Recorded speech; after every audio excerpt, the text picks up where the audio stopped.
Hey friends, welcome back to another episode of the TV Tray Sessions here at Guitar Talk with Todd at Todd Beebe Music. Today we are remembering the great Roy Clark. It is November 15th, 2023. We lost Roy on this day in 2018. And boy, what a monster player. Influenced so many. My first memories of Roy Clark were like a lot of us were on the great show Hee-Haw with Buck Owens and Roy Clark, just playing together. Such great stuff. Monster musicians, both those guys.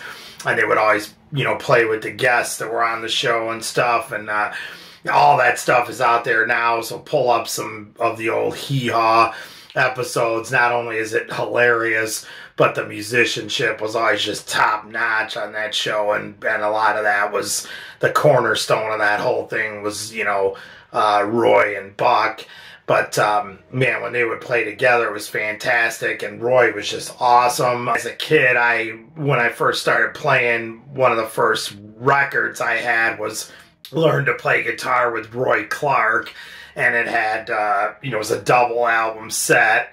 And so it would open up, and when it came sealed, obviously they stuck a book that was the size of an album cover in between the two record sets. So when you'd open it up, that book was in there, and it was pretty cool because, you'd put the record on and Roy would talk to you and walk you through how to play stuff, and then you'd look at the pictures in the book and he'd say, like, on diagram 7 or whatever, here's a bar chord, and he'd tell you, and you'd look at the picture and try it. It was the early days of learning on the internet, I guess.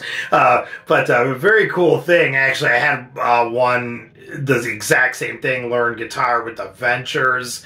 Exact same thing. They had the big book, and that was kind of a thing for a while that a lot of artists would try to do. I know the Ventures one came out quite a few years before the Roy Clark one did, but Roy was great. I got to see him play several times, sometimes in small places. I remember one show where there was, probably 50 people in the room with that, and he had a box of his biography, My Life in Spite of Myself, which is fantastic read. I'd recommend that to anybody, and he signed a copy of it to me and just gave it to me. He wasn't even selling them that night. That was an interesting show. It was kind of like Roy, I remember he had a guy with him, and you could see him, like, they just pulled up in a car, and the guy walked in with Roy at the back. I think it was like his road manager or something. And solo show. It was just him and his guitar. Didn't even have a band with him. And so he was hanging out talking with people after the show, and very laid back, loose thing, and just put his jacket on and heading to the door with his road manager and still talking to people and just kind of hanging out.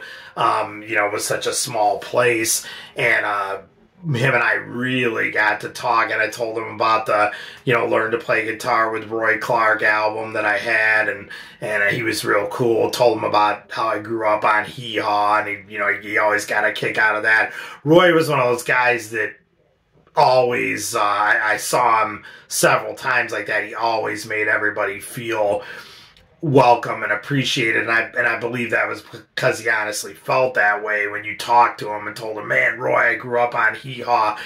How many times had he heard that? Probably, like everybody and their brother, but you can honestly tell by the look in his eyes, he appreciated each and every person that told him that, and he knew it was for real, and he was for real. But anyway, that particular show, he's putting his jacket on. I was like the last one there, and he's like, hold on a second. He went out to his car, and he got a book, My Life in Spite of Myself, and he signed it to me and gave me a copy. So it's a cool memory with Roy Clark, and what a monster player. I know he played several guitars through the years. I know Heritage Guitar had the Roy Clark model that they, put out, and Roy worked with them on designing that. But man, pull up any Roy Clark clips, Hee-Haw clips, just do a search for him. If you're not hip to Roy Clark, you'll be blown away. The guy was one of those guys that took, country playing, if you want to call that, and just turbocharged it and sent it through the roof. Yeah, the Lightning Fingers of Roy Clark. I love that album. I believe that was his first album. I think it came out in 1962. So pick that up or give it a listen. The Lightning Fingers of Roy Clark. It's got like 12th Street Rag and all that stuff on there. I think that's the first tune on the album. Just great, man. You'll just hear him tearing it up. What a player. So we definitely miss Roy Clark, and sending one out to Roy today on this day, November 15th, 2023. We lost Roy on November 15th, 2018. 5 years ago today. So we love you, Roy. Thanks for the music, and we're thinking of you today. So always remember Roy Clark today and every day, and listen to some Roy Clark and remember his awesomeness.